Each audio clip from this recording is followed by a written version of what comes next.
21 en punto, ¿cómo están? Buenas noches. Estamos arrancando Cara o Cruz como cada domingo en vivo y en directo por Unicanal. 14 grados la temperatura en Asunción, acá en el estudio menos 2 grados. Sí, así ¿Verdad? es. ¿Cómo estás, Clary? Buenas noches, Jorge. Feliz Día del Padre para vos.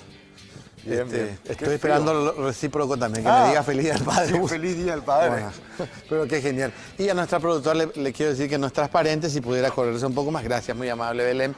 Buenas noches. ¿Novedades? Muchas cosas. Tenemos 4 temas hoy, vamos rapidito. Sí, adelante. Me sorprendió lo de Brasil. Yo pensé que Brasil iba a arrasar en el primer tiempo. Me pareció que sobraron un Disculpame, poco. ¿cómo terminó el partido? Empataron 1-1. Bueno, gracias. Estás out con el Mundial, vos. Ni ahí Por estás. favor, estamos en otro tema acá. ¿Cuál es el tema? Más calientes. Bueno, le saludamos ya a Belén Irasusta. ¿Cómo estás, Belén?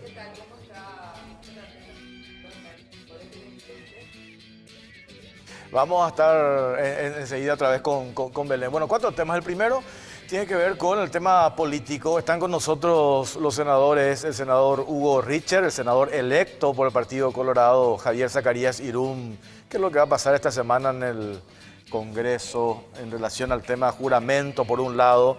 Después, por otro lado, ya lo que se viene en el nuevo Congreso. ¿Quién va a presidir? ¿Un colorado, un liberal? Escuché lo de Víctor Ríos, un independiente. ¿Cómo? En principio estaba Lugo y me parece que cayó lo de Lugo por el camino y ahora es Ríos. Pero esto es entre Colorado, Añetete y la oposición. El cartismo no, en esta elección no participa. No es que no participa, no tiene los números. Claro. Así que Pero a mí me dijeron que Ríos se elevó otra vez ahora a última Claro, hora. convengamos que los colorados necesitan estar unidos, necesitan consolidar los 17. No van a estar unidos. Entonces están No van a estar unidos. ninguna posibilidad. Y el otro tema, ¿qué es lo que pasa, Clary, con la banca número 7 del Departamento Central del Partido Liberal Radical Auténtico? Por un lado, Celso Maldonado dice, me pertenece a mí. Por otro lado, Freddy Franco dice, no, esto está ya en la Corte. La Corte, uno espera que se pronuncie antes del 30 de junio, el día que tienen que jurar. No va a pasar, se judicializó esto, es una vergüenza lo que pasa en el PLRA. Finalmente no se tuvo en cuenta lo que decidió el Tribunal Electoral.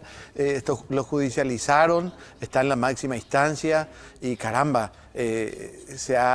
imagínense ustedes los electores, votaron por una lista en donde no estaba definido el curul número 7 de esa lista y todavía no sabemos quién va a ser diputado, si Franco o Celso Maldonado. Y el otro tema salario mínimo. Y el último, ya esta semana, el sábado, es la beatificación de Chiquitunga, todo lo que tiene que ver con los preparativos. Hoy se concretó el traslado del retablo que hizo el artista Coqui Ruiz desde San Ignacio de Misiones, ya hasta el estadio, hasta la nueva olla donde se va a montar lo que va a ser esa gigantesca escenografía, ese retablo hermoso que construyó Coqui Ruiz. Un evento para nosotros, los creyentes y los seguidores de Chiquitunga, es un evento magnífico, será el próximo sábado 23, un evento que nos llenará sin dudas de emociones y gozo. Arranquemos, Jorge. Sí, Belén Irasusta, adelante. Nuevamente, muy buenas noches, compañeros, ¿cómo están? Vamos a repasar el primer tema. Preparamos un informe con relación a cómo está la disputa respecto a la conformación de la mesa directiva en la Cámara de Senadores. A menos de 15 días todavía no se define quiénes serían las nuevas autoridades, quién va a presidir precisamente la mesa directiva de la Cámara Alta. Pero repasemos en el siguiente informe. A menos de 15 días del juramento de las nuevas autoridades legislativas, las diferentes bancadas aún no cierran acuerdos para la conformación de la mesa directiva. Los colorados tienen como candidatos a presidir la Cámara de Senadores a Silvio Beto Velar, que cuenta con el respaldo de Honor Colorado, y Juan Carlos Galaverna, ambos de Colorado Añetete. Sin embargo, la principal traba para avanzar en las negociaciones es la aceptación de la renuncia del presidente Horacio Cartes, que es abiertamente resistida por varios senadores disidentes. Por el lado de la oposición, el senador Fernando Lugo había señalado que las propuestas concretas eran la de conformar una multibancada en la que podría estar incluida Añetete o bien conformar una coalición opositora que en este primer periodo esté liderada por un liberal. Señaló que hasta el momento la bancada del Frente Guazú no tomó una decisión con respecto al tema, pero adelantó que inclinan la balanza hacia la oposición. Los candidatos liberales propuestos para ocupar la presidencia del Congreso son Dionisio Amarilla, Juan Bartolomé Ramírez y Blas Lanzoni. No obstante, para que se concrete la unión de la oposición, se debe consumar la unidad de bancada entre los azules, que hasta el momento no se dio.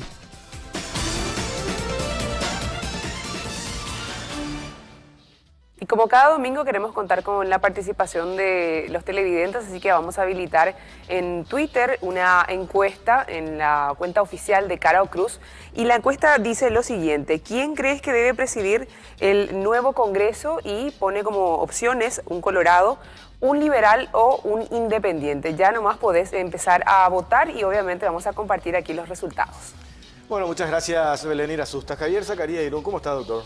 Buenas noches, Jorge, Clary, al señor senador, y muy buenas noches también a toda la audiencia, y a la señora Belén también muy buenas noches. ¿Se define creer lo de Horacio Cartes en estos días o eso ya es dar vuelta a la página o hay todavía posibilidades? No, nosotros tenemos muchas esperanzas que esta semana podamos hacer que se respete la institucionalidad, que se acepte la renuncia del señor presidente de la República, que para nosotros era una cuestión de mero trámite, no para nosotros, sino en cualquier parte del mundo. El presidente de la República renuncia, debió haberse aceptado, no ocurrió eso todavía, y creemos que esta semana podría haber un consenso en ese sentido, porque creo que es lo que corresponde jurídicamente, en términos legales, y lo que corresponde también normalmente en cualquier parte y en cualquier circunstancia. Una persona que renuncia por A, B o C motivo es una cuestión personalísima de cada uno, entonces creo que esto debió de haber sido de mero trámite. Espero que esta semana podamos concretar. Doctor Zacarías Irún, ¿es cierto que hay una o dos fugas de honor colorado entre los senadores? No, desconozco totalmente. Hasta el momento nosotros estamos en conversación permanente entre todos los senadores que hemos sido electos por el Movimiento Honor Colorado y no tenemos absolutamente ningún tipo de fuga ni ninguna persona que esté, vamos a decir, en contramano al sentimiento y al pensamiento del Movimiento Honor Colorado. Y las charlas con Colorado Añetete, digo, con sus colegas de Colorado Añetete, ¿cómo están? ¿Han tenido una reunión de bancada general o no? Todavía no. Esperemos que esta semana lo tengamos porque nosotros seguimos la misma línea trazada en la campaña política, en las internas, en las generales, en el sentido de que nuestro líder, el presidente de la República, manifestó de que quiere una bancada colorada unida, una bancada colorada tanto en el Senado como en diputados que responda a los intereses del Paraguay, de todos los paraguayos, y a los intereses también del Partido Colorado. Así que para nosotros es muy importante esta semana tener una reunión entre todos los senadores electos por el Partido Colorado y por la lista 1, de manera que entonces nos pongamos de acuerdo y podamos avanzar e ir adelante para que un Colorado con estricta justicia pueda presidir la Cámara de Senadores. Y en este caso específico me adelanto en decir de que nosotros como Movimiento Honor Colorado y siguiendo siempre las directrices del líder del movimiento, hemos dejado de lado cualquier pretensión personal y le hemos otorgado al Movimiento Colorado Añetete que ellos sean los que presidan la Cámara de Senadores, sean los candidatos a presidir la Cámara de Senadores, así como también otros cargos que podrían o pueden darse dentro de las negociaciones que se tienen que llevar adelante. Así que de nuestra parte seguimos con la misma línea, la misma conducta, y lo que hemos dicho con nuestra boca lo estamos haciendo con los gestos y con los actos.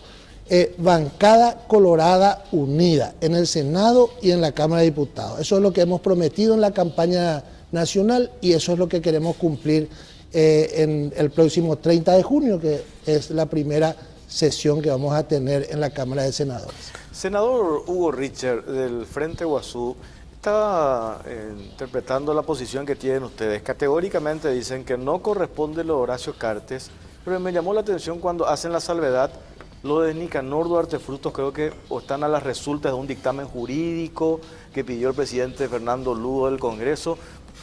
¿Cómo es que hacen ustedes esa diferencia en que uno puede y el otro no puede? Nosotros no dijimos nunca eso. Nosotros nunca dijimos que uno puede y otro no puede. Es más, los antecedentes, nosotros habíamos presentado un recurso ya posterior a las internas y eso involucraba a Farah, a Nicanor Duarte Frutos y a Horacio Cartes, ¿verdad? Lo que sí el presidente del Congreso, Fernando Lugo, dijo esta semana, cuando le preguntaron concretamente sobre el tema de Duarte Frutos, él dijo que él había pedido algunos dictámenes jurídicos para seguramente en base a toda esa información tomar una posición, porque finalmente él, como presidente del Congreso, es el que va a tomar la decisión de convocar a Horacio Cartes o no, a Duarte Frutos o no, ¿verdad? Si vos me preguntás mi posición personal, ambos están en la misma situación. Estamos hablando de que ambos son, o sea, en este caso Nicanor Duarte Frutos es senador vitalicio. Él efectivamente presentó una renuncia que nunca fue tratada. O sea, esa renuncia ni se aceptó ni se rechazó. Por lo tanto, tampoco hay un antecedente para decir que esa renuncia fue aceptada. Y hay un vacío, ¿verdad? Hay un vacío porque también en esa misma condición él fue nombrado después embajador en la República Argentina, ¿verdad? Y el Congreso tomó conocimiento, es más, el Senado presta su acuerdo, en ese caso también prestó su acuerdo para que él sea embajador, ¿verdad? Ahora, en esa misma línea, si Horacio Cartes termina el 15 de agosto, también pasará a ser senador vitalicio. Acá hay una cuestión, yo le estaba escuchando al senador electo, al señor Zacarías. Acá hay un tema. Acá evidentemente Horacio Cartes, Honor Colorado, el Partido Colorado, quien sea, ellos mismos se embarraron en este tema. Porque si Horacio Cartes renunciaba a tiempo a su condición de presidente de la República, obviamente otro hubiera sido el tratamiento. Esa es una decisión del Partido Colorado, que después nos lleva a un problema nacional como el que se plantea ahora. Resulta que Horacio Cartes no solamente incumplió esa cuestión, sino que él hizo campaña en la interna del Partido Colorado. Él hizo campaña en las elecciones nacionales con el cargo de presidente de la República. A un intendente, a un senador, perdón, a un gobernador, se le exige la renuncia 6 meses antes, ¿verdad?, del cargo. No, él hizo campaña y evidentemente eso crea una situación de irregularidad en las condiciones de la competencia electoral. Vuelvo al tema de Nicanor, porque esa fue tu pregunta específica, ¿verdad?, sobre este antecedente. Es cierto, yo le escuché a Nicanor decir una cuestión que en parte, o sea, es real, pero no hace al fondo de la cuestión. Nicanor dice que efectivamente en el 2008 él cometió el mismo error de Horacio Cartes de hacer campaña para senador siendo presidente de la República. Lo mismo que hizo Cartes ahora. Pero que hay una diferencia en su condición de senador electo ahora porque él hizo campaña en estas elecciones del 2018 ya no siendo presidente de la República. Totalmente cierto. El problema es que eso no modifica su condición de senador vitalicio. Y vamos a suponer incluso, ya estoy en el campo de la suposición, vamos a suponer que el Congreso acepte la renuncia presentada por Nicanor. Vamos a trabajar sobre esa hipótesis. Conste que yo hago una aclaración personal. Yo no creo de ninguna manera que una persona no tenga que renunciar al carácter vitalicio. En este caso, un senador, lo mismo que a Jorge Torres mañana el club tal le diga, acá te declaramos socio vitalicio, Jorge Torres tendrá toda la oportunidad de decir, no quiero, no me gusta, rechazo, renuncio. Bueno, pues cierro paréntesis. El tema es que está muy vinculado el tema Nicanor y el tema Horacio Cartes, porque con ese criterio, entonces, mañana, el 15 de agosto, Horacio Cartes renuncia a la presidencia, termina su mandato, el 16, el 17 o el 18 renuncia a su condición de senador vitalicio y también va a poder jugar como senador. Las dos cosas están vinculadas. Entonces yo, respondiendo a la pregunta de Jorge, no puedo separar un caso de lo otro. Y es cierto, hay también un criterio político, pero el criterio político no puede estar desvinculado de un criterio constitucional. De contrario sería muy arbitrario, ¿verdad? O sea, hay un criterio político sobre una interpretación constitucional, pero no hay un criterio político sin una interpretación constitucional.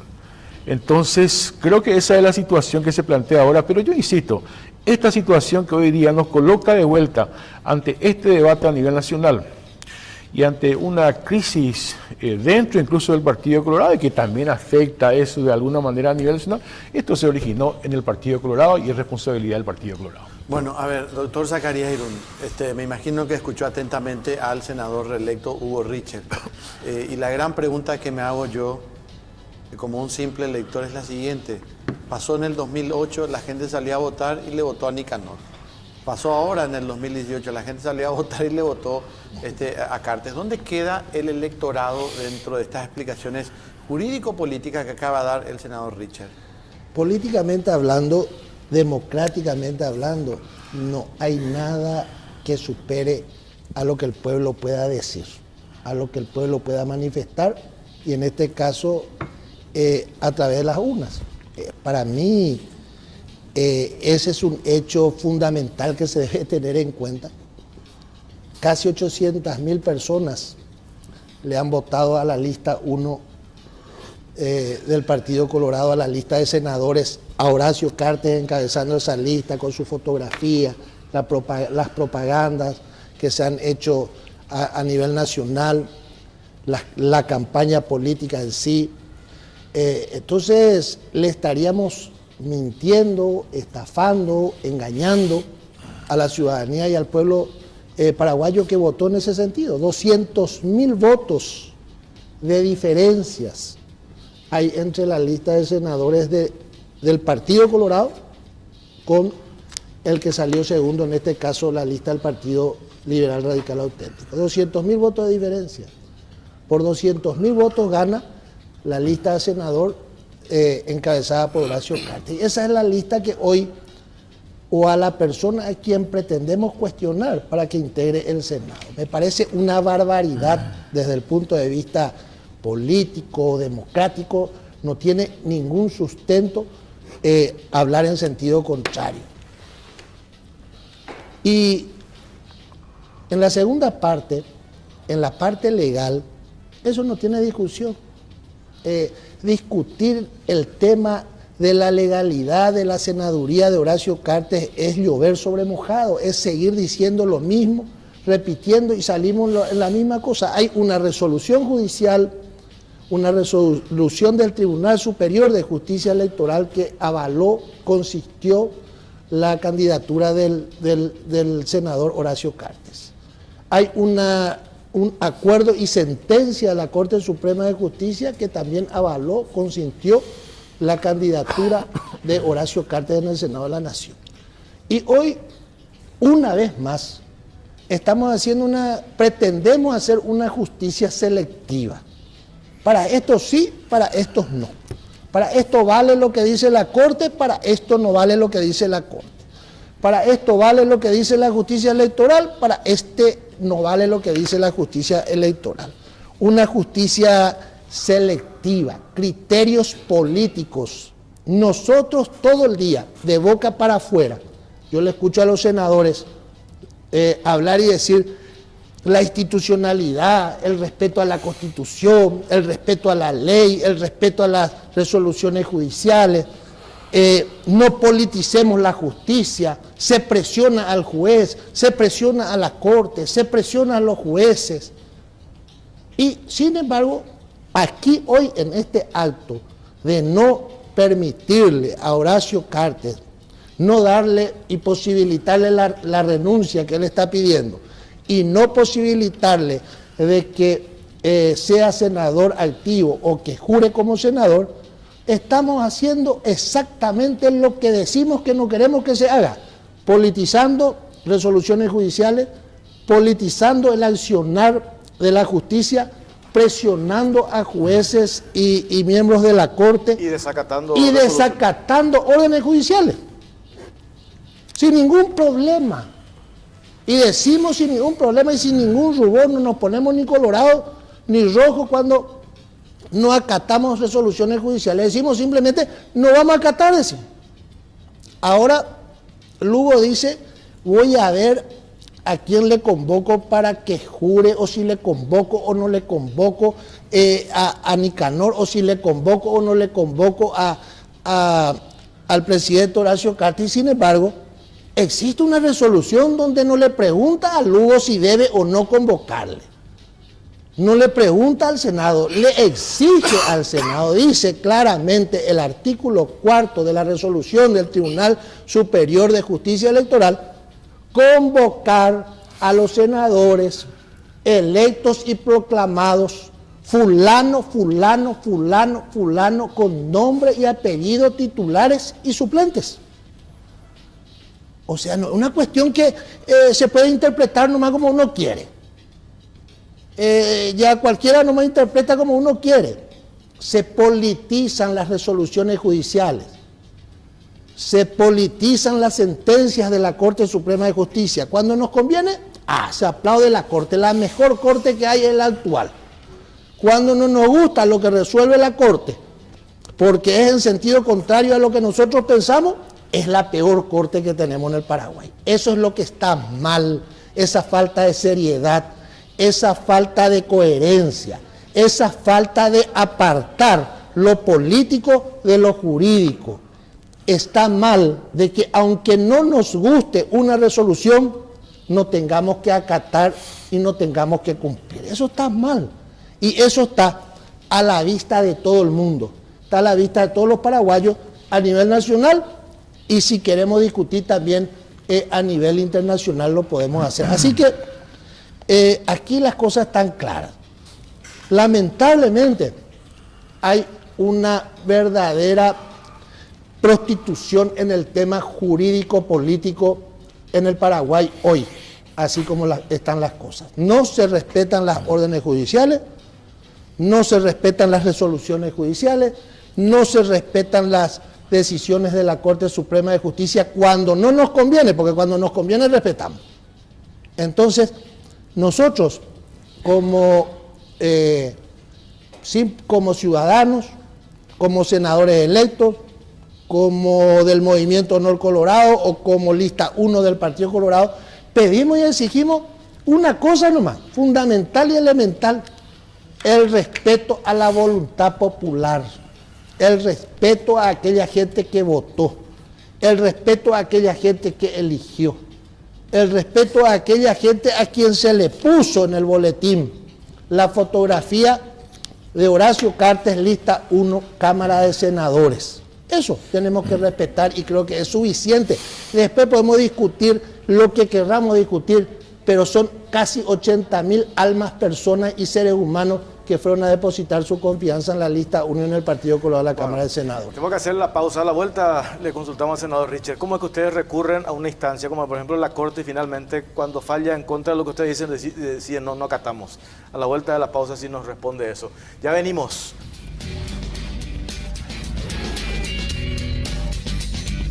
Y el Mundial Rusia 2018 llegaron las pelotas oficiales del evento global de fútbol más grande del año. Busca ya las pelotas del Mundial con tu diseño favorito en las tiendas más importantes del país. Distribuidor exclusivo Argos Fam.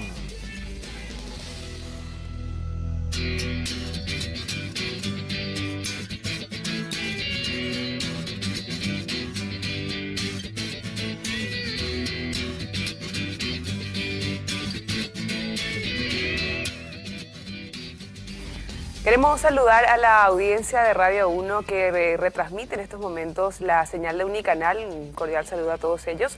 Vamos a repasar actualmente cómo se encuentra la encuesta que les habíamos anunciado al principio y que habla de quién podría presidir el nuevo Congreso. En este caso, estamos hablando de que en un 39% sería para un independiente, el 7% para un liberal y el 54% hasta el momento le otorgan a un colorado. Así que pueden seguir participando con el hashtag COCPY. Bueno, muchas gracias, Belén Irasusta. Senador Hugo Rich, en relación a eso que le preguntaban, ¿por qué ustedes hacen recurren a la instancia que corresponde al Tribunal Superior de Justicia Electoral, la Corte Suprema de Justicia? Hay un fallo que no les va de contramano a lo que ustedes quisieron y deciden no vamos a acatar cómo se lee eso? Te voy a responder en el contexto también de una respuesta al senador electo, ¿verdad? Primera cuestión. Yo creo que cuando se habla de respetar la voluntad de la gente, son allá y mira, ya entiendes a esa situación. Ustedes le mintieron a la gente. Al presentar la candidatura de Horacio Cartes de Nicanor, ustedes le mintieron a la gente. Pues claramente ellos no podían ser candidatos. Ese es el error de origen de este tema. Porque si ustedes realmente les respetaban a sus correligionarios en las internas y después respetar la voluntad popular que tanto usó acá el señor Zacarías, entonces le hubieran dicho claramente a la gente cuál era la situación, teniendo ya incluso el antecedente de Nicanor Duarte Fruto en el 2008. Entonces partimos de una mentira. Y ese es un irrespeto a la voluntad popular. Primera cuestión. De ahí se desencadena todo lo otro, pero no pidamos después el respeto de la gente que se va. Si ustedes le manipularon groseramente a la gente por lo que acabo de decir. Primera cuestión. Segundo, y por si el señor Zacarías no me haya escuchado alguna vez, yo no me habrá escuchado nunca decir ni que esta corte, ni que la otra corte, porque hizo tal fallo, para mí fue la mejor. No, jamás. Señor Zacarías, las anteriores cortes y esta corte están absolutamente podridas, más allá de cualquier fallo en particular, por responsabilidad del Partido de Colorado. Esta corte y las anteriores siempre estuvieron al servicio de grupos económicos oligárquicos y al servicio del grupo de poder del Partido Colorado. Ustedes prostituyeron la justicia y el Poder Judicial. Así es que a mí no me va a encontrar en ese camino de haber celebrado alguna decisión de la Corte. Podemos retroceder incluso en las históricas decisiones de la Corte. Tal vez de la época de Oviedo, cuando Oviedo gana unas elecciones y toda esa manipulación asquerosa que hicieron, ¿verdad? Más allá, yo no estoy haciendo juicio de valor, pero me he enfrentado con el oviedismo de ese momento, más allá de eso. O el marzo paraguayo y la presidencia de González Macri, y podemos seguir como ustedes prostituyeron la justicia y la Corte. En esa misma línea de prostitución de la Corte, dependiendo de cuál sea el grupo de poder del Partido Colorado y sus vinculaciones con las oligarquías económicas, en este mismo sentido salió la resolución de la Corte en relación al tema de la candidatura de Horacio Cartes y Nicanor. La pregunta de Jorge, ¿por qué nosotros recurrimos? Recurrimos porque no podemos en primer lugar dejar de recurrir, más allá que sabíamos el final de la historia. En la época de la dictadura, que también fue prostituida por el Partido Colorado, me refiero a la Corte, también la Corte sacaba decisiones en favor del sistema dictatorial del general Stroessner. Y este es el camino de la Corte, agravado en este momento por el poder que ejerce Horacio Cartes en la República de Paraguay. Entonces sale efectivamente la resolución. Y ahí yo tengo que ser muy franco contigo, Jorge, no voy a andar yo con vueltas en este asunto. Porque es tan claro que ellos no pueden ser senadores vitalísimos, tan claro, podemos discutir acá, imposible tener otra interpretación de solamente esta Corte al servicio de Cartes tuvo otra interpretación. Y no nos queda más que recurrir al artículo 137 de la Constitución Nacional, donde reside finalmente, ya hablo finalmente, el acatamiento o no de una decisión como esta. Y cuando se tratan de actos nulos se refiere a actos nulos de la Constitución Nacional que atentan contra la propia Constitución, obviamente la ciudadanía tiene el derecho de resistir. No estamos resistiendo violentamente. Estamos ejerciendo una posición en un poder del Estado, una posición política en un poder del Estado. esto se puede mañana, ellos tienen los votos suficientes y obviamente se puede quebrar nuestra resistencia política, ¿verdad? Esa es mi respuesta a tu pregunta. Pero el relato que construye el señor Zacarías en relación a la Corte Suprema, además, él dice, se politiza. Ojalá, señor Zacarías, que se politice más todavía. Pero yo no uso el término de politizar como lo usa usted, ¿verdad? Ese es un poder del Estado. Tiene un papel político en la Constitución de la República. Hace política desde el ámbito que le confiere la Constitución Nacional.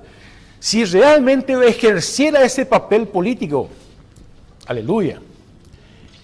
El problema es que está partidizada la justicia, que es otro concepto, y está manipulada por grupos económicos y grupos incluso de poder, depende de quién sea el grupo de poder, como dije antes, del Partido Colorado. Esa es la realidad. Entonces, yo obviamente tengo suficiente argumentos para escuchar su relato del respeto a la voluntad popular. Usted ha mentido todo el tiempo y ha mentido del mismo momento en que Horacio Cartes fue candidato a senador. A ver, ¿qué responde a esto, doctor? Pero ese es el problema. Aquí estamos viendo el problema. Ellos interpretan la Constitución, ellos interpretan la ley, hasta hablan de el artículo de la Constitución, uno debe de levantarse ante resoluciones que atentan contra la Constitución Nacional. ¿Y quién juzga eso? ¿Quién es el que juzga? Pregunto yo. Si estamos en un Estado de Derecho, no estamos en un país pirata, estamos en un Estado de Derecho donde existen poderes del Estado y donde cada poder del Estado tiene su función específica. Y si eso no respetamos o no vamos a respetar, entonces definitivamente no podemos tener lo que queremos tener y lo que buscamos tener, que es una convivencia armónica entre paraguayos. Resulta ser que ahora, vuelvo a decir yo, ¿quién interpreta si es legal o ilegal? Ellos recurrieron. Frente Guazú recurrió a la justicia para inhabilitarle al presidente Horacio Cartes, para inhabilitarle a Nicanor. Se rechazó la acción en la justicia electoral, se rechazó la acción en la Corte Suprema de Justicia. Entonces, y si nosotros eso no acatamos y decimos que nosotros nomás tenemos la razón y que lo que nosotros decimos nomás es cierto, entonces estamos tremendamente equivocados y nunca vamos a estar a favor de un Estado real de derecho donde cada poder del Estado tiene que cumplir la función que tiene que cumplir. Y dicen, le engañamos a la gente. ¿Cómo le vamos a engañar a la gente? Ahí están las resoluciones judiciales que le habilitaron al señor Horacio Cartes para ser presidente, para ser senador de la República. Y casi 800.000 votos ratificaron su senaduría con el voto popular. Gente que votó en todo el Paraguay, en todo el país, no lo digo yo, ni nos lo dicen 45 senadores. 800.000 personas, almas que fueron a votar, a ratificar esa candidatura.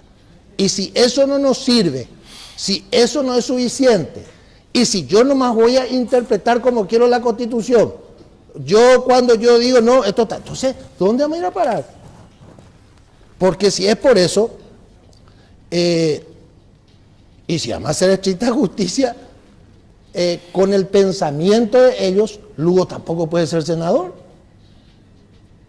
Lugo tampoco puede ser senador. ¿Por qué? Sí, porque él también es un expresidente, que es cierto, fue destituido como presidente de la República del Paraguay. ¿Pero qué quiere decir eso? Que vamos a premiarle al que fue destituido y al que termina bien su mandato le vamos a hacer de que nunca más pueda ocupar ningún solo cargo político en la República del Paraguay. Y al que fue destituido le damos el premio de que pueda ser senador o puede hacer cualquier otra cosa políticamente dentro de la República del Paraguay. ¿Me permitís? ¿Verdad? O sea, si vamos a entrar en la teoría de ellos, tampoco Lugo puede ser. Y desde mi punto de vista, lo de la senaduría vitalicia, lo que pasa es que acá hay sectores que quieren imponer sus ideas, imponen. Hoy están imponiendo un presidente de la República. Pregúntenle al mundo. Yo quiero que se le pregunte al mundo si se ha visto en algún lado una persona que presente una renuncia y que no se le acepte la renuncia. Que yo hoy te diga acá ya no quiero trabajar en este canal y tú que vete a quédese y haga el programa en el canal y tiene que hacer el programa porque nosotros queremos que usted haga el programa en el canal. Eso no se ha visto en ninguna parte del mundo. Eso es una risa en el mundo de que haya un Senado que no acepte la renuncia del presidente de la República, doctor, de un presidente que con su absoluta voluntad está renunciando. Allí mismo nos quedamos. Un segundito. Richard, vos sabés que me quedo pensando más en lo que dice Zacarías Irún. Después le contestaste, pero quiero partir de lo último, de él. El tema es la renuncia. O sea, ¿cómo podemos justificar eso? Si él quiere irse, o José tipo. Te voy a acá, responder de por una favor. manera política y otra de manera constitucional. Sí. Ok. De manera, la respuesta política, obviamente nuestra posición se funda en que una persona que violó la Constitución Nacional y piensa seguir violando la Constitución Nacional y piensa justificar con la renuncia. Esa es la respuesta política. Segundo, yo no sé si el señor Zacarías sabe la Constitución Nacional. Sí. La Constitución Nacional dice que la renuncia del presidente de la República será aceptada por el Congreso Nacional. Está bien, mal, te gusta, no te gusta. Eso es lo que dice la Constitución Nacional. Sí. Entonces, si eso dice, señor Zacarías, la Constitución Nacional, nosotros como miembros del Congreso Nacional podemos aceptar o rechazar la renuncia. Esa es una potestad constitucional, por si usted no lo sepa. Cuando a usted le interesa la ley, es la ley, la Constitución, la Constitución. Exactamente. Y cuando no. Pero claro, yo no soy hipócrita. Solamente que mi posición se funda en posiciones políticas y en una interpretación constitucional. No es porque a mí Cartes no me gusta. No, estoy argumentando cuáles son las opiniones que respaldan mi posición y desde ese punto de vista sí es correcto lo que usted dice, pero usted también. ¿Por qué? Porque resulta que tengo que muy para la Constitución Nacional, históricamente, como dije, de acuerdo a los intereses que tiene. Y van forzando hasta el límite, pues como dije al principio, usted se metió en este embrollo. Porque si desde un primer momento el señor Cartes renunciaba a la presidencia de la República, no íbamos a estar discutiendo esto. No, ustedes atropellaran. Esa fue la característica de usted, atropellar, ¿verdad? Entonces, hoy día estamos discutiendo, pero ustedes nos quieren llevar por delante. Y en esta misma cuestión, cuando usted dice, la Constitución, la resolución de la Corte es en base a cuando a ustedes les convino. No, nosotros nunca manejamos la Corte, señor Zacarías. Ustedes manejaron todo el tiempo la Corte, a su antojo. No solamente con este gobierno, también con gobiernos anteriores.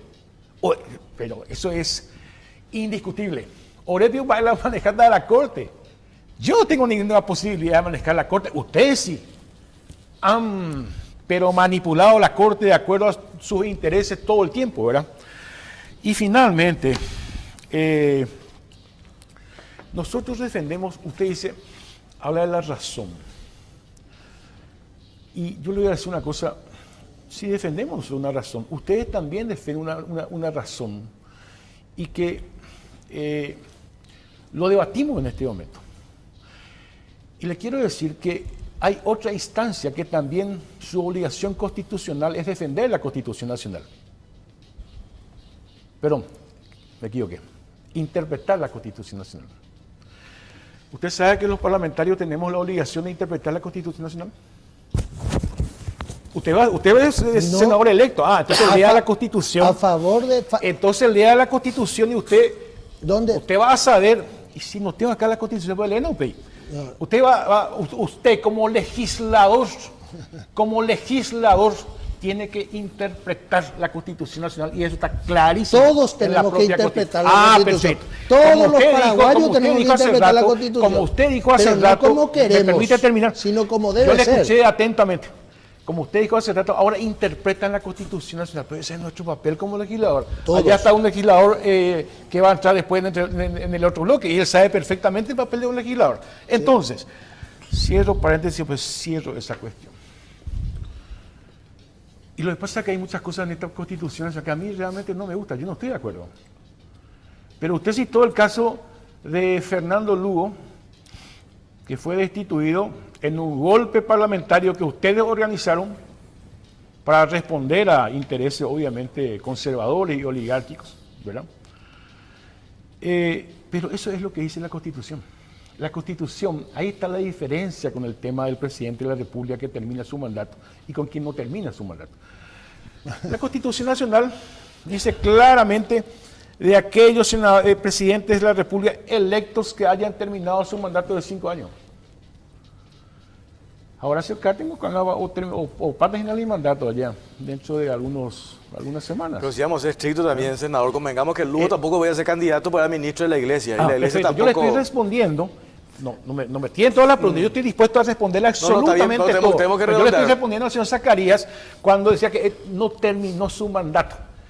Y no terminó su mandato justamente porque esa grieta, y yo reconozco que hay una grieta ahí. Yo reconozco que hay una grieta, no soy hipócrita. Reconozco que hay una grieta ahí, pero por lo tanto es constitucional que Fernando Lugo sea senador. Bueno, tenemos que redondear. Por último, doctor. Sencillo. Vamos a dar toda la vuelta y salimos lo mismo. ¿Verdad? Lógico que todos los paraguayos tenemos que interpretar la Constitución y las leyes y obrar en consecuencia y actuar en consecuencia, ¿verdad? Pero los únicos habilitados para interpretar a través de fallos judiciales que son de cumplimiento obligatorio se llama Corte Suprema de Justicia. Yo creo que el senador se marea en el sentido de que si ellos quieren interpretar y hacer que se cumpla lo que ellos piensan, tienen que candidatarse a ministro de la Corte y no a senador nacional. Porque el ministro y los ministros de la Corte son los que interpretan, juzgan a través de un fallo judicial y hacen de que eso sea de cumplimiento obligatorio. Nos guste o no nos guste la resolución judicial, tenemos que acatar y cumplirla.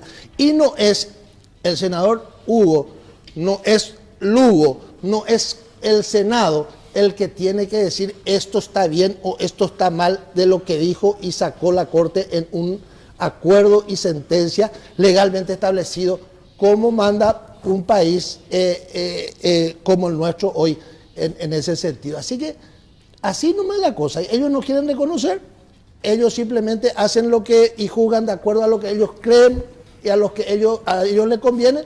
Y vuelvo a decir, una justicia selectiva. Para este sí, para este no, para este está bien, para este está mal. Ahora están discutiendo hasta lo de Nicanor. Este sí, este no, este sí, este no. ¿Verdad? Entonces ese es el tema. Por eso es que yo me vuelvo a ratificar y yo digo sencillamente lo siguiente. La voluntad popular, casi 800.000 paraguayos le han dicho sí a la lista 1, al Partido Colorado y a la lista de senadores que encabezó el señor Horacio Cartes. Eso hay que respetar en democracia. Tenemos que respetar. Esa es la esencia de la democracia, en primer lugar. Esa es la esencia de la política, porque si no le respetamos al soberano que es el pueblo, ¿qué estamos hablando? ¿En nombre de quién estamos hablando nosotros si no le respetamos a la ciudadanía, al pueblo y a la gente? Uno, tenemos que aprender a respetar, senador, tenemos que aprender a respetar la institucionalidad de la República. ¿Queremos institucionalidad? ¿Queremos vivir en un país institucional o queremos vivir en un país de pirata donde cada uno hagamos lo que querramos, digamos lo que querramos, opinemos lo que querramos opinar? No, la institucionalidad es respetar las sentencias judiciales, nos guste o no nos guste. Hay una sentencia de la justicia electoral, hay una sentencia de la Corte Suprema de Justicia que avaló esa candidatura. No le hemos engañado ni mentido absolutamente a nadie.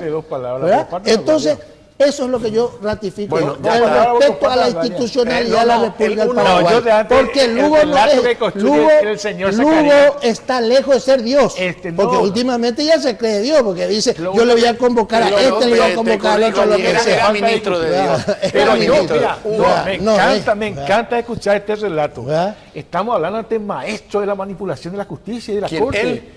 Los colorados en general, los que tienen el poder, él también. No tengo ninguna Eso no duda es que son cierto. maestros de la Tus manipulación de la corte. tus acusaciones son- tus acusaciones son, extraordinario, extraordinario. A ver, volátiles. en julio se No van a ver tiene las caras. sentido. En julio, nos vamos a la pausa, ya venimos.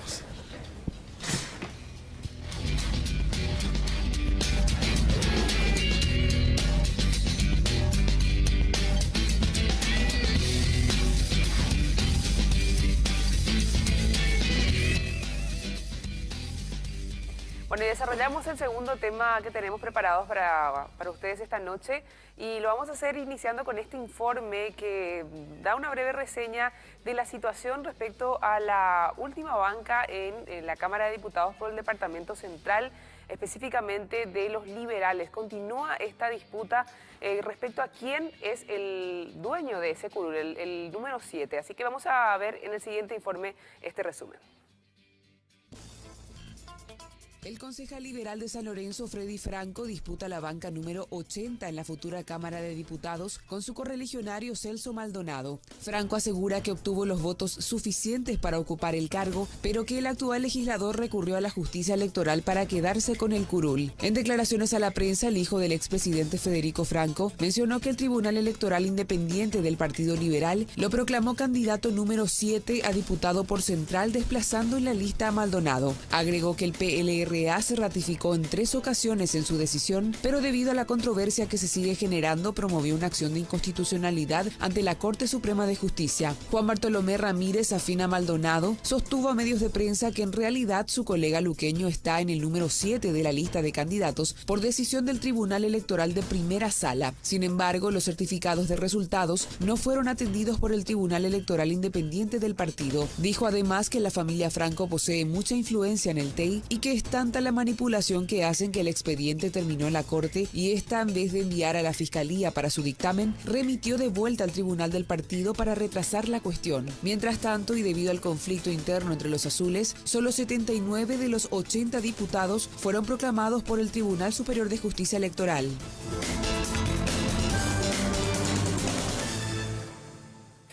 Y habilitamos nuevamente el Twitter para opinar respecto a este tema y la consulta es la siguiente.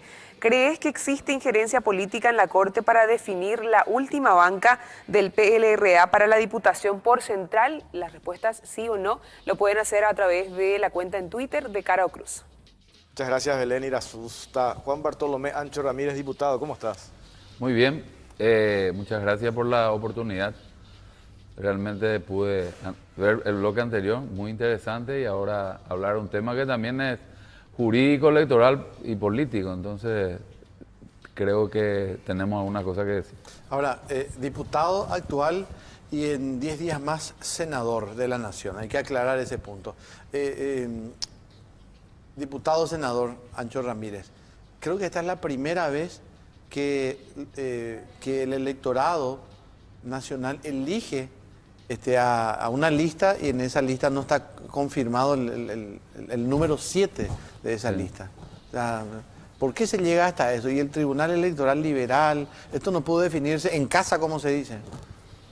No, es una suerte que no pudo definirse en casa, porque en casa se manipuló. En casa, nosotros, el TI, para nosotros no representa ninguna garantía. Brevemente te comento, en enero de este año, entre el 6 y el 7, la última resolución que quita el TEI es en la madrugada entre el 6 y 7 de enero, a las 2 de la mañana, en donde todos coincidían de que el lugar número 7 era de don Celso Maldonado. Cuando digo todo, es los cómputos de todos los movimientos. Y resulta que don Celso queda por 30 votos atrás de Freddy en la última resolución que va o sea, la última resolución que emite antes de la proclamación. Eso nos obligó a nosotros a ir teníamos 3 días hábiles para contestar. Nuestro guarismo era que las diferencias eran en torno de 200 votos, variaba por movimiento, algunos daban un poco más, un poco menos, pero era más o menos ese tuvimos que tratar de plantear la defensa y ver cómo quitó, o sea, qué hizo que don Celso baje al 8. Y ahí nos encontramos de algunas cuestiones que nos llevaron a eso. Primero, que actas de resultados, las actas de resultados es un instrumento electoral válido. El artículo 237 de nuestro Código Electoral le da un valor como un instrumento electoral que sustituían a actas que venían vacías por una negligencia, no fueron cargadas. Y también hubo errores groseros en algunas cargas. Entonces, después de un trámite de riesgo imprimido, la justicia electoral, la sala que atiende, le imprime a nuestro pedido un trámite de riesgo, entiéndase, tiene que proveerse eso en 15 días. Tenemos que soportar un montón de chicanas, 6 veces presentaron recusaciones ante los magistrados. Demoró casi 2 meses en emitir una resolución, o sea, en corregir. Y en la corrección, ¿cómo hace la corrección? Una vez que contempla los certificados de resultados, analiza algunos cómputos mal cargados, le ordena al TEI la corrección y la modificación, en ese caso de la proclamación del Tribunal Electoral Interno Partidario. Pero ¿qué hace el TEI? Que es juzgador, se transforma en parte, desacata la orden del tribunal, y plantea una acción de inconstitucionalidad ante esa resolución. Que es la que ahora está por definirse. Sí. Creeríamos, ¿no? O tendría que por lo menos antes del 30, ¿verdad? Bueno, lo normal es de que el afectado, estas son cuestiones personalísimas, el afectado, Federico Franco, su apoderado, su movimiento, sea el que tenga que plantear la inconstitucionalidad. El TEI, manipulado, plantea la inconstitucionalidad a fin de zafarse de la obligación del fallo judicial que le dice corrija. Perdón, para que la gente entienda, ¿cómo se conforma este Tribunal Electoral Independiente? ¿Han, llegado a un acuerdo de que cada movimiento grande tenga aconseje un nombre para ese TEI? ¿Cómo se armó este TEI? Siempre es así. Hoy el tribunal no tiene, este es un tribunal que fue conformado después de varias acciones que se plantearon de la nulidad de la integración, porque le habían dejado al equipo joven sin poder plantear en una reunión que se hizo en Coronel Oviedo la nominación, como dicen nuestros estatutos. Se modificó el estatuto en ese momento y hubo una acción que llevó al hecho de que ese tribunal volvió a ser el mismo tribunal que actuaba en épocas anteriores. Eso más o menos para explicar, o sea, es un poco engorroso para que la gente pueda interpretar. Pero lo cierto es de que son personas que tienen mucha afinidad, ¿verdad?, al equipo del doctor Franco, o sea, son gente que viene.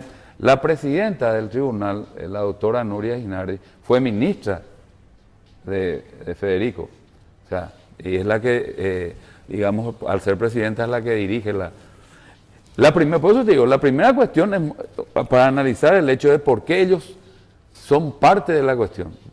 Desacataron una orden y plantearon la inconstitucionalidad. Claro, a ver, lo lógico hubiera sido que el Tribunal Electoral Independiente, teniendo una resolución de la justicia electoral, diga, bueno, nosotros acatamos esto, a lo mejor no estamos de acuerdo, pero acatamos. Y el que quiere...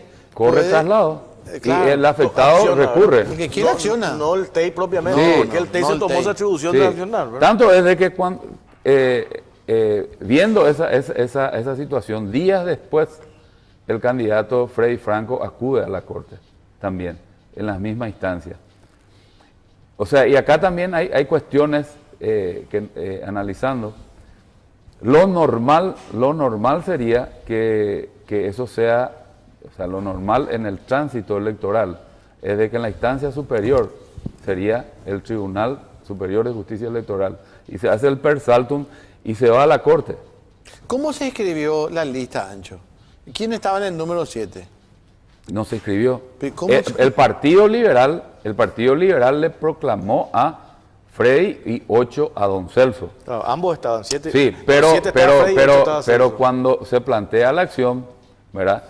Y la acción está en la sala constitucional, esa situación de incertidumbre hizo que el Tribunal Electoral deje vacío el número 7 a resultas del fallo de la sala constitucional. Bueno, ¿y Esto qué no fue, pasa no si fueron le... proclamados todavía, ¿verdad? No, ellos ninguno fueron Claro, proclamados. ninguno fue Pero, proclamado. bueno, pero caramba, esto es una vergüenza. Pero ¿qué pasa entonces si la Corte, porque esto puede demorarse no sé, Vamos a tener años? 79 diputados. Mira, esa es una cuestión importante, porque ¿qué hizo la Corte? Primero que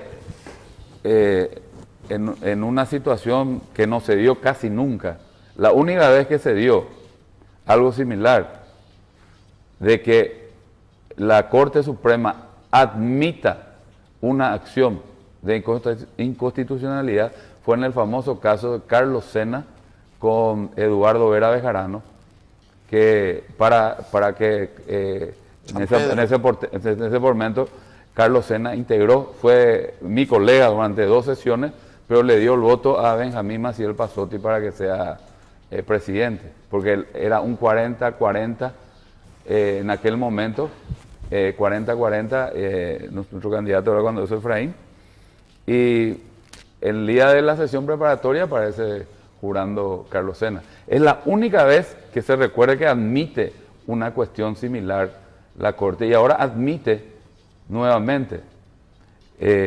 Y nosotros entendemos que jurídicamente la razón está con don Celso, por eso no hemos escuchado ningún cuestionamiento con relación a lo que nosotros planteamos, que es la validez de los certificados de resultados. Igual, Ancho, quiero decir esto, ¿no? Es un papelón que esto se dirima de esta manera porque la voluntad popular se registra en votos, Ancho. Pueden ser 2, 3, 4, 5 votos, 30 o 200, que creo que era la diferencia que tenían ustedes a favor. Y si eso no se respeta, Ancho, o sea, ¿dónde terminamos? Y por eso estamos, ese es el parámetro de la justicia electoral, indubio pro voto. El artículo 3 y 4 de nuestro Código Electoral habla de eso. Pero yo quisiera hacer una lectura, si me permiten, Sí.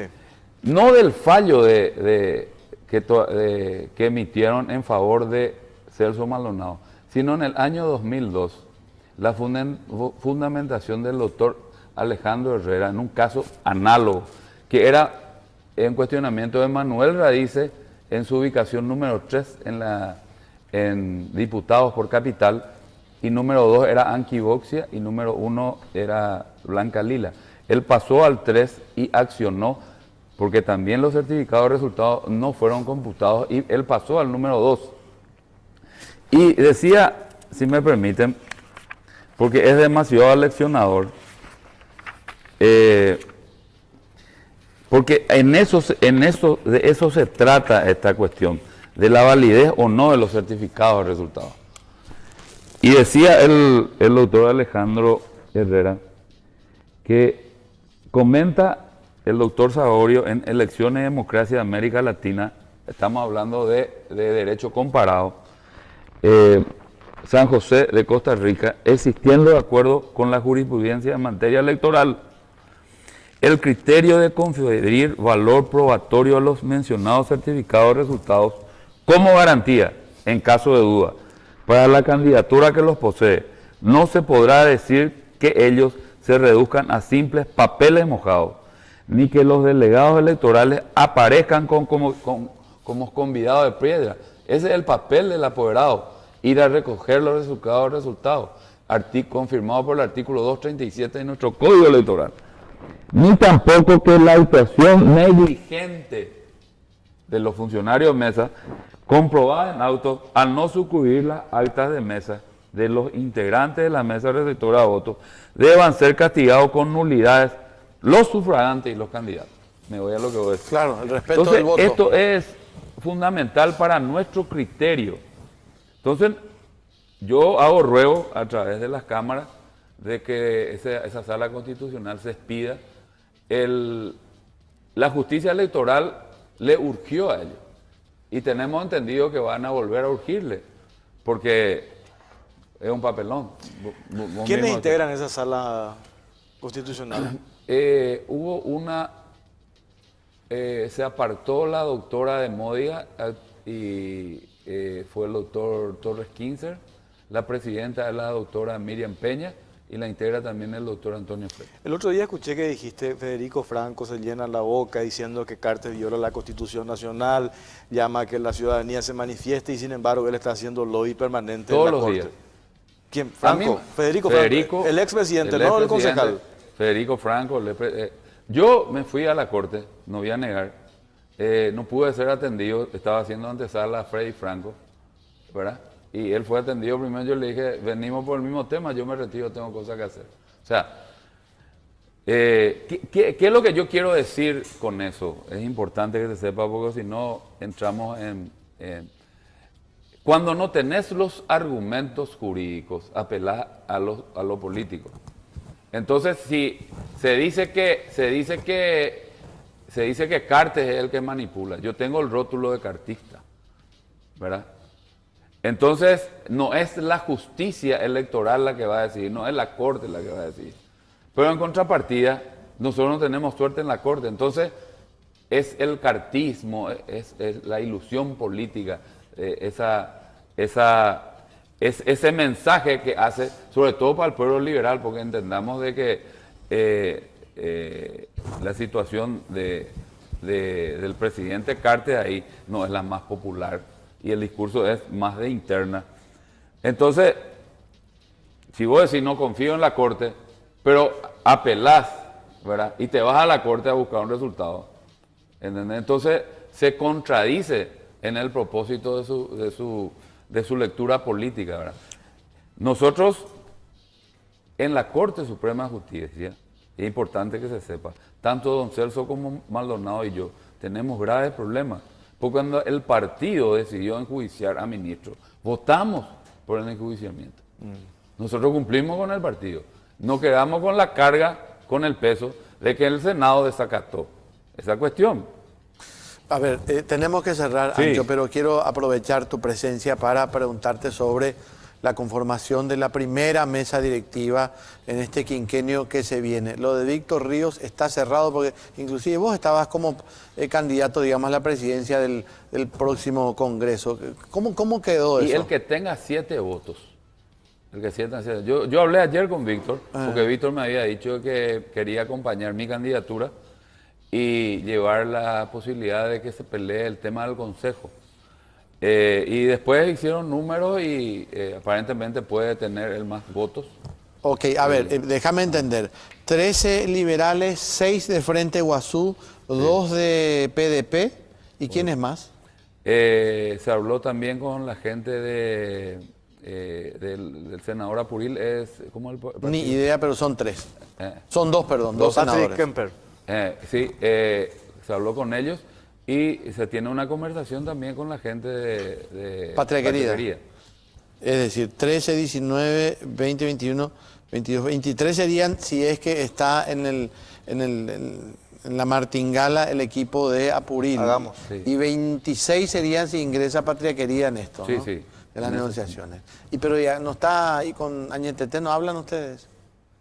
Y que se habla de todo, hablaban con todo, ¿verdad? Lo que pasa es que el Partido Colorado hoy está en otro tema, ¿verdad? Claro. Ellos se van a preocupar a lo mejor en esta semana, porque ellos estaban que jurado no Cartes, se le aceptaba o no la renuncia.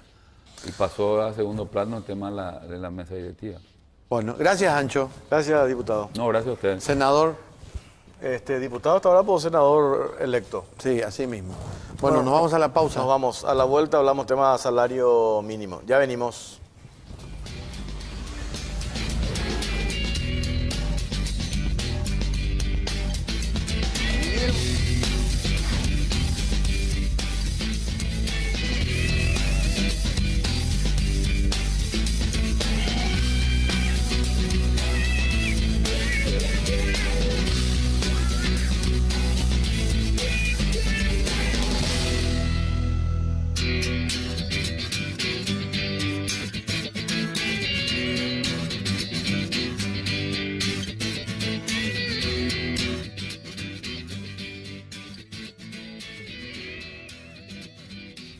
Pasamos a desarrollar el siguiente tema de la noche. En este caso vamos a hablar del reajuste o del aumento del salario mínimo de acuerdo a lo que establece el Consejo Nacional de Salarios Mínimos.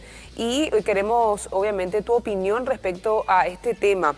En Twitter la consulta es la siguiente. ¿Crees que es suficiente el aumento del 3,5%, es decir, unos 71.000 guaraníes, confirmado para el salario mínimo legal vigente? Sí o no son las respuestas, así que pueden participar ya nomás en la cuenta oficial en Twitter. Y bueno, vamos a compartir después con ustedes los resultados. Muy bien, muchas gracias, Belén Irasusta. Está con nosotros Catalina Ocampos, presidenta del Consejo Nacional de Salarios Mínimos. ¿Cómo le va, señora? Muy buenas noches, muy bien, gracias. Víctor Insfrán, secretario de Relaciones de la Central Unitaria de Trabajadores. Víctor, ¿cómo estás? Buenas noches, muchas gracias por la invitación y aquí dispuestos a conversar un poquitito sobre este tema tan importante. Ustedes con el tema de esto que es automático están de acuerdo, ¿verdad? O sea, no hay ningún reparo a eso. De hecho, que esta ley 5.764 es un logro. Claro.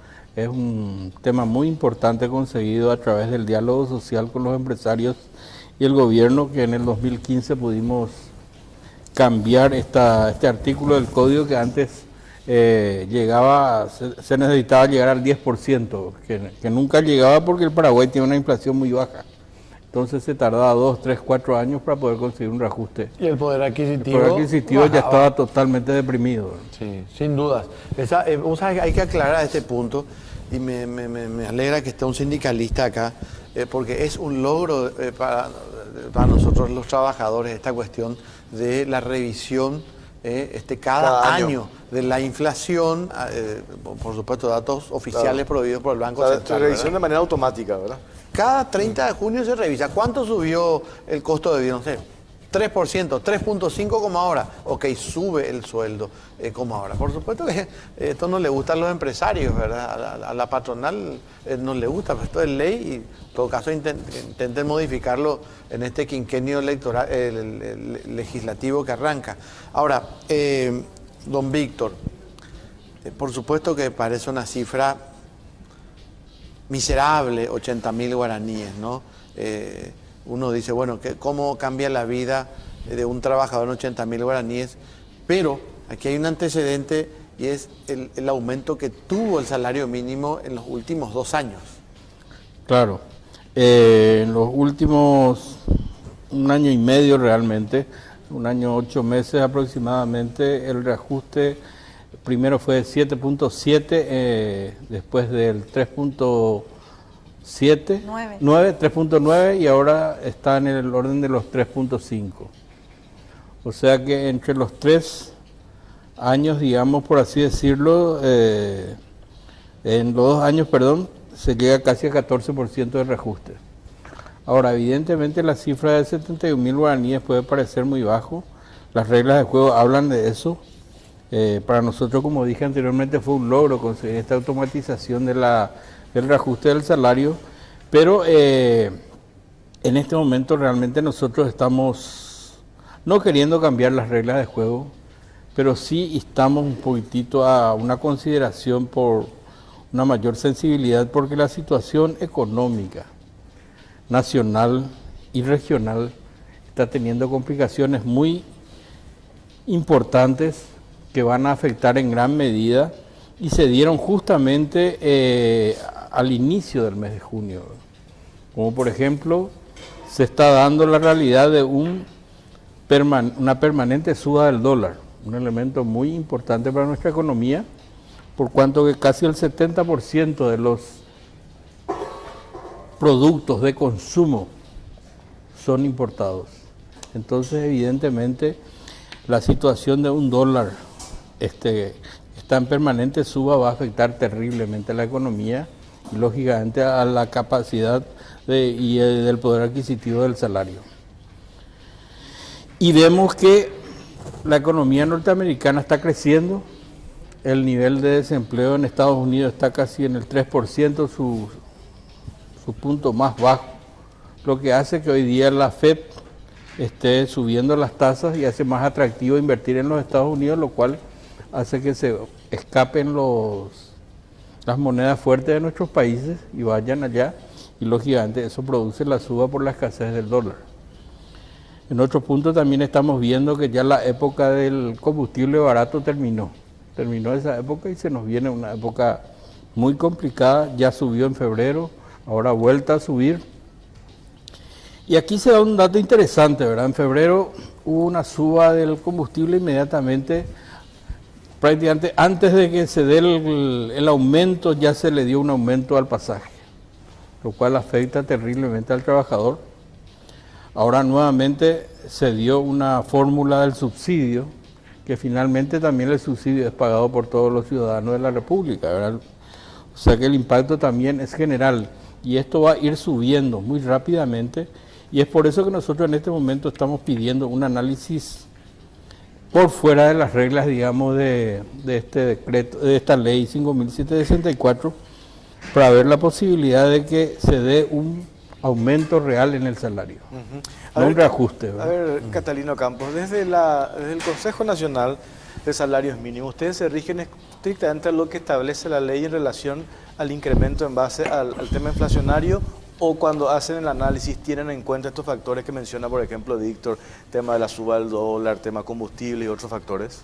No, nos ceñimos estrictamente a lo que establece la norma, ya que la propia ley 5.764 establece que para recomendar un reajuste del salario mínimo se debe tomar en consideración la variación interanual de índices de precios del consumidor. Y hoy por hoy, la única fuente que tenemos de manera oficial es la del Banco Central del Paraguay, que es la que realiza el estudio y emite el informe oficial que establece ese indicador del porcentaje que tomamos como indicador para recomendar ese reajuste. O sea que cuando ellos plantean que se tenga en cuenta otros factores, ustedes no lo pueden hacer porque no establece la ley, o desde el Consejo, digo, de Salarios Mínimos, ¿cómo toman este planteamiento que hace el sector sindical? Y sencillamente no lo podemos hacer, porque debemos ceñirnos a lo que dice la ley. La ley dice que en base a ese indicador debemos recomendar el porcentaje. Ahora, el estudio, el análisis que se realiza, como te dije, corresponde al Banco Central del Paraguay en este momento. A ver, don Víctor y Fran, sí, sin duda, a lo mejor todos estamos sintiendo, digamos, una mayor presión de inflación, ¿verdad? Pero efectivamente el organismo, para decirnos, sí, estamos con una depreciación del dinero del 3.5% del Banco Central del Paraguay. Además, ¿cómo reaccionaría la patronal en el caso de que ustedes, por ejemplo, la CUT diga, no, nosotros tenemos un informe económico y esta es la depreciación real del dinero del trabajador que ponemos a consideración?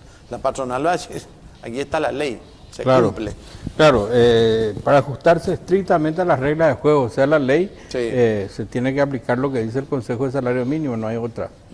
Pero evidentemente estos factores son importantes de analizar. Además hay una cuestión con respecto al informe del Banco Central del Paraguay, que es una cuestión, una materia pendiente de hace bastante tiempo. ¿Actualizarla?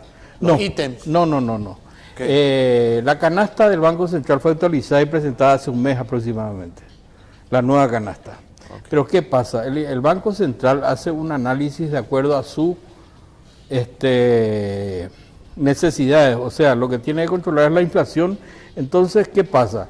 Controla el consumo de Clary Arias, de Jorge Torres, de Juan Pérez, que gana salario mínimo, de Catalina Ocampo, que a lo mejor gana un poco más que el salario mínimo, y los valores de consumo entre nosotros cuatro son totalmente diferentes.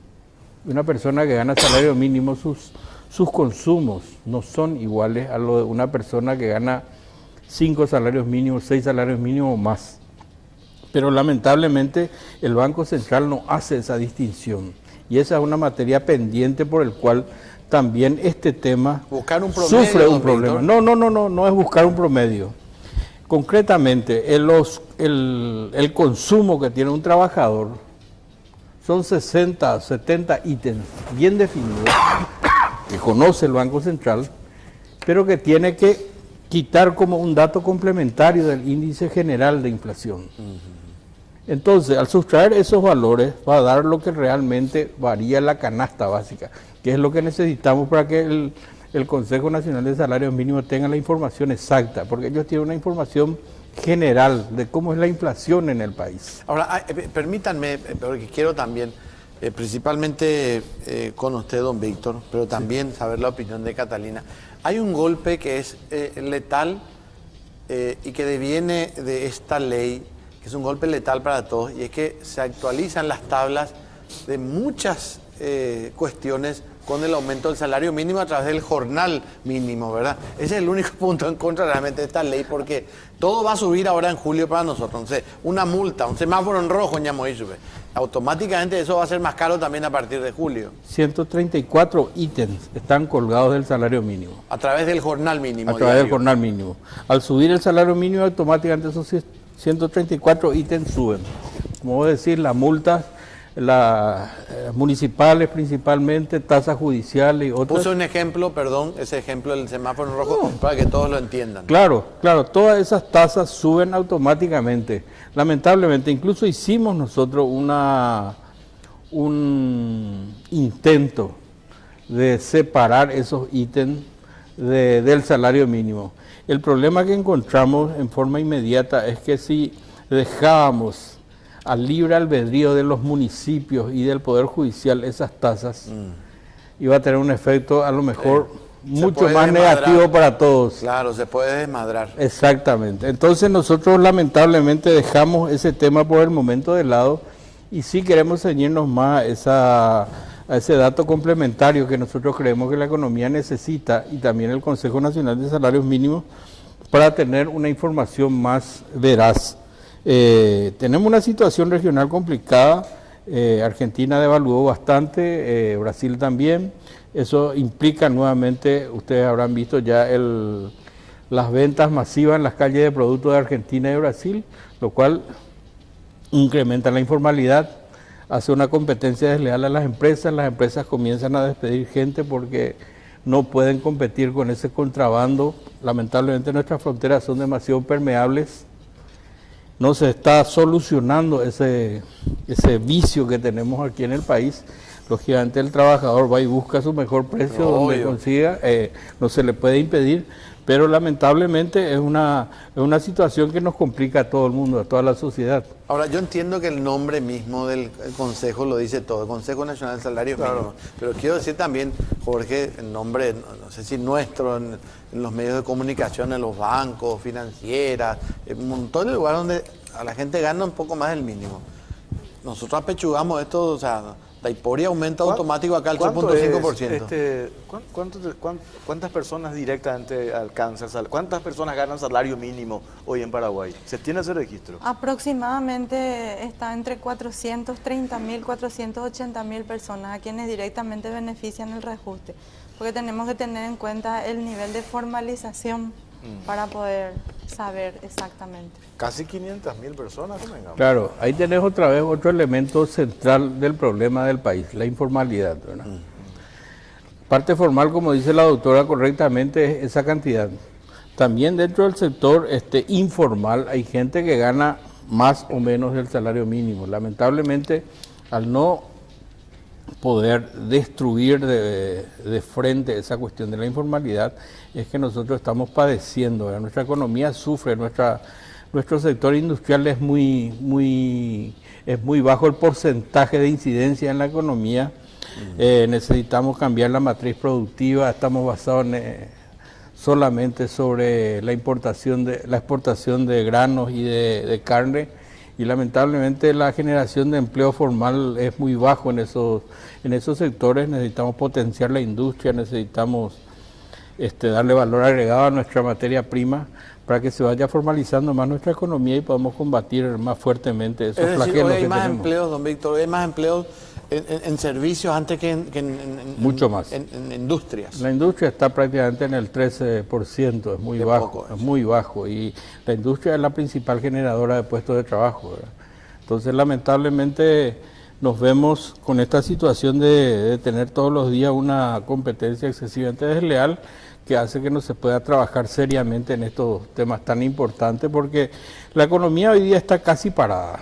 El trabajador con un ingreso de 2.200.000 guaraníes no puede consumir, apenas cubre lo básico como ser un alquiler, educación de sus hijos, pasaje para agua y alimentación, servicios, hasta por ahí. Sí. Apenas, entonces no tiene condiciones para otro tipo de cosas. Los comerciantes y los productores de nuestro país evidentemente desean aumentar su producción, pero no tienen condiciones porque nuestro mercado no da, ¿verdad? Entonces es por eso que nosotros estamos planteando en este momento una discusión seria, sensible sobre esta situación, porque les va a también dar posibilidad, en la medida que hagamos un esfuerzo conjunto, dinamizar la economía a través de mejorar el ingreso del trabajador y a la vez los controles necesarios para evitar el contrabando, evitar la informalidad y la evasión. Ese es otro problema central también, ¿verdad? Catalina, ¿cómo se definía este tema cuando no se tenía la fuerza de esta ley? Estábamos en las resultas de que del reclamo del sector sindical de los trabajadores, ¿cómo se determinaba? No, en realidad, anteriormente el Código del Trabajo establecía que uno de los requisitos para que se tome en consideración un reajuste del salario mínimo tenía que ver con la tasa de inflación y que esta tasa llegue al 10%. Claro. Recién en ese momento se podría llamar a una reunión del Consejo y considerar ese reajuste. Claro, y no siempre se daba eso, no siempre se daba. Al 10%. De hecho, que tardaban 3 o 4 años. Por eso, tardaban 3 o 4 sí. años. Claro. Hay una referencia reciente, por ejemplo, del 2011 al 2014. Tuvo que transcurrir ese tiempo para que se dé el aumento.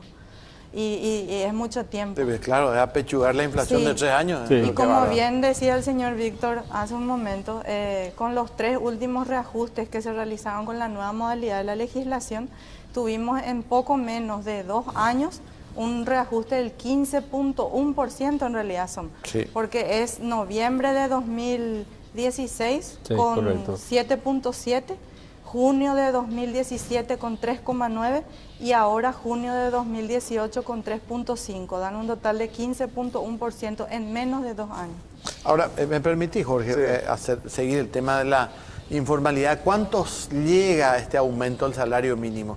Don Víctor, ¿cómo ven ustedes el trabajo del Ministerio del Trabajo, valga el juego de palabras, con respecto al control de los puestos de trabajo, a la informalidad? Porque seguimos viendo lo mismo, no de hace 5 años, de hace 40 años. Uno va al mercado Cuarzo, por poner un ejemplo, una zona comercial muy grande, y estoy seguro que más de la mitad de los comercios siguen en la informalidad, de no pagar IPS, de no pagar el mínimo laboral vigente. Bueno, realmente hay mucho por hacer, pero hay que tener en cuenta una cuestión. Para nosotros, algo muy importante en este gobierno fue la creación del Ministerio de Trabajo. Ese fue un elemento demasiado importante que tal vez mucha gente no valora en su justa medida, pero tenemos un ministerio muy joven de 3 o 4 años que a mi criterio personal en muchos aspectos revolucionado lo que se tenía. Es el ministerio pobre del gabinete, es el que tiene menos presupuesto. Para colmo hubo esta situación presupuestaria política que 2 años se tuvo que mantener el mismo nivel de presupuesto, entonces no pudo mejorar sus ingresos el Ministerio de Trabajo para desarrollar mejor su trabajo. Sin embargo, nosotros hemos visto en áreas muy concretas un avance sustancial. Podemos hablar de la situación concreta del SINAFOCAL y el Servicio Nacional de Promoción Profesional como elementos sustantivos que ha cambiado esa imagen de despilfarro que había anteriormente por una condición hoy día de formación real para los trabajadores y en directa relación con las empresas de acuerdo a sus necesidades. Y con respecto al control, don Víctor, control digo de lugares de trabajo. Bueno, en cuanto a la inspección del trabajo, el Ministerio ha ampliado su cantidad de inspectores, pero son gente contratada que evidentemente se tiene que regularizar, porque la ley dice que tienen que ser funcionarios permanentes, ¿verdad? Y ese es un elemento que se tiene que fortalecer en este nuevo gobierno. Vamos a tener que insistir mucho porque la inspección del trabajo es un elemento esencial. A ver, déjeme entender. Si un inspector es contratado, ¿cree usted que podría caer, digamos, en algunos vicios? Controles débiles. Por supuesto, desde el momento que él no tiene la tranquilidad necesaria de la continuidad en su trabajo, tampoco va a poder desarrollar, ¿verdad? Entonces, evidentemente en ese aspecto nosotros tenemos que mejorar y fundamentalmente el tema de la mejoría en el presupuesto del Ministerio de Trabajo va a ser un elemento central para poder mejorar la calidad de la inspección en el trabajo. Bueno, nos tenemos que ir, tenemos que cerrar, porque vamos a hablar después del tema Chiquitunga. ¿Quiénes integran la comisión, el consejo, perdón? Sí, el consejo está integrado por 3 miembros, un representante de los empleadores, Sí. un representante de los trabajadores y un representante del Estado, que es el que recae en mi persona. Perfecto, muchas gracias por su tiempo. Gracias a ustedes. Víctor, muchas gracias. A sus órdenes. A la vuelta de la pausa hablamos de lo que se viene exactamente dentro de cuando, el próximo sábado, la beatificación de Chiquitunga. Ya venimos.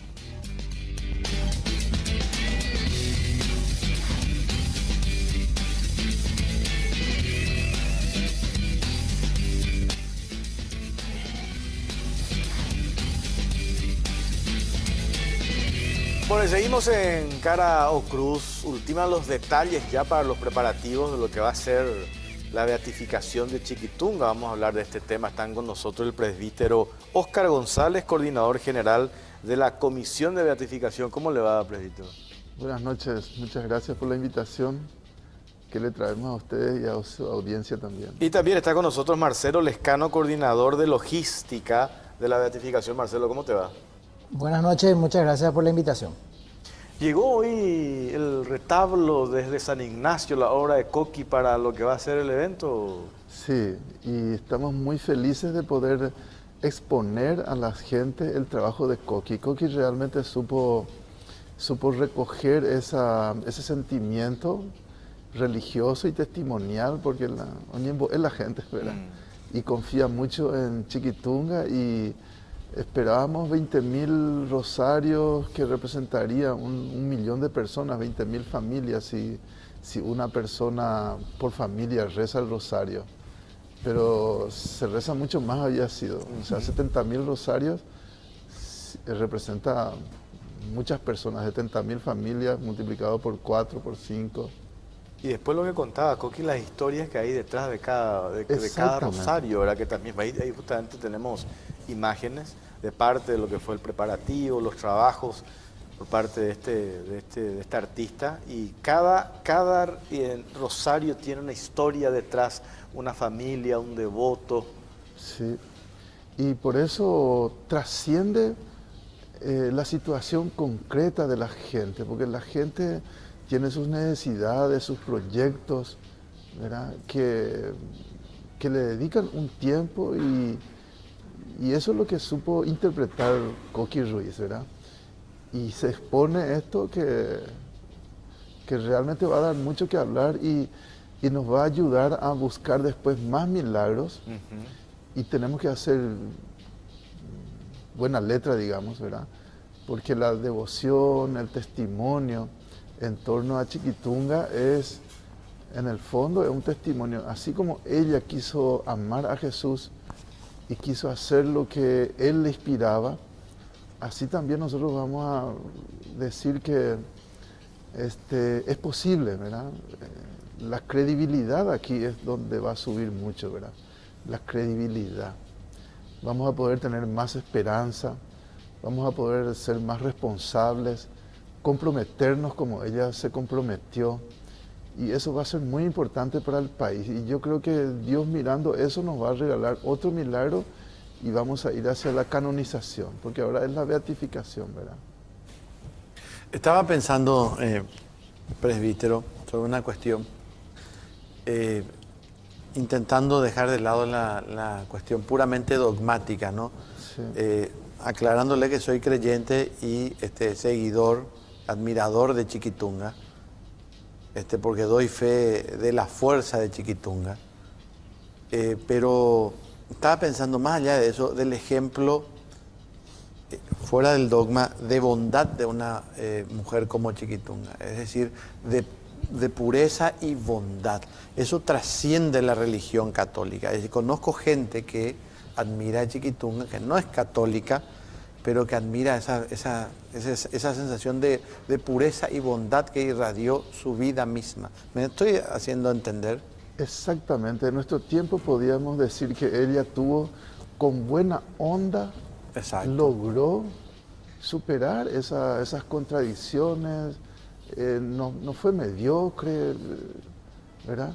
Sin confrontar y confrontándose ella misma con el amor de Jesús, ¿verdad? Que se iba y estaba ahí frente al sagrario, y ahí ella se inspiraba y sintonizaba con la gente que más necesitaba. Tenía buena onda. Y amando a Jesús, después, un testimonio muy importante de la madurez de Sawa, que llega a decir que, porque siendo médico y psiquiatra, llega a decir de que la lógica humana y la lógica del matrimonio a ella no le iba a poder satisfacer.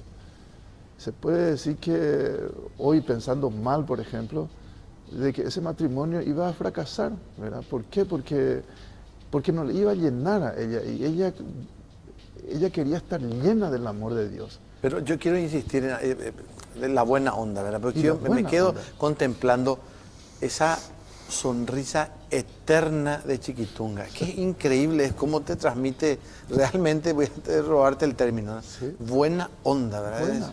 Buena onda. Para los momentos difíciles. Pero bueno, vamos ahora a lo terrenal, ¿verdad? A la logística de un evento que va a ser multitudinario el próximo sábado en La Olla, en Marcelo. ¿Cómo están preparando esto para que nada falle? Bueno, realmente tenemos una organización que está trabajando ya desde hace varios meses. Tenemos un equipo, una organización central que con mucha responsabilidad vino reuniéndose, previendo todos los detalles de la parte financiera, desde convocar a los servidores, desde atender los detalles técnicos, pedir a todos los que participamos un compromiso para que podamos llegar a esta instancia, a una semana, con prácticamente todos los puntos cubiertos. Quiero volver a invitar a la gente para que venga ese día a participar de una fiesta que no sabemos cuándo va a volver a ocurrir. Ojalá, como dice el padre, podamos tener una canonización de acá a unos años, ¿verdad? Pero esto es una fiesta histórica, es una fiesta que calculamos entre 30.000 a 40.000 personas. Creemos que fácilmente podríamos llenar La Olla, y estamos previendo también salidas, vamos a decir, de backup o de plan B, para si hay más de 40.000 personas, también para que todo el mundo pueda disfrutar. Contamos con 800 servidores, contamos con todo el apoyo del Club Cerro Porteño, que aparte de poner la infraestructura nos va a ayudar con guardias privados. Tenemos el apoyo de la Policía Nacional con 300 uniformados. Tenemos el apoyo de la Policía Municipal de Tránsito para que el tránsito, a pesar de que van a haber varias calles cerradas, todo el perímetro de la cancha, como un partido así, un clásico, vamos a decir, van a estar cerradas. Entonces, creemos de que esto va a ser una gran fiesta y que la gente pueda acudir sin problemas, sin preocupaciones. Nosotros le estamos invitando a la gente a partir de las 2 de la tarde. ¿Cuál es el programa, Marcelo? Sí. Nosotros vamos a cerrar las calles a las 9 de la mañana para que sea peatonal. A las 12 del mediodía van a ingresar la mayoría de los servidores, para no decir todos, porque hay algunos que salen después del almuerzo. Y a partir de la 1 de la tarde se van a abrir las puertas para todo el público. A las 2 de la tarde ya va a iniciar la animación. ¿Qué animación? Vamos a tener música, vamos a tener, que fueron las 5 músicas ganadoras del concurso que preparamos, vamos a tener un teatro, vamos a tener un audiovisual preparado por la gente de Bruno Masi que va a ser algo también del calibre del evento. Y bueno, vamos a tener obviamente el evento principal a las 16:30, que va a ser la liturgia, donde se va a develar el rostro con la cual se le va a venerar a María Felicia, y el evento presidido por el cardenal Amato, que viene exclusivamente para eso.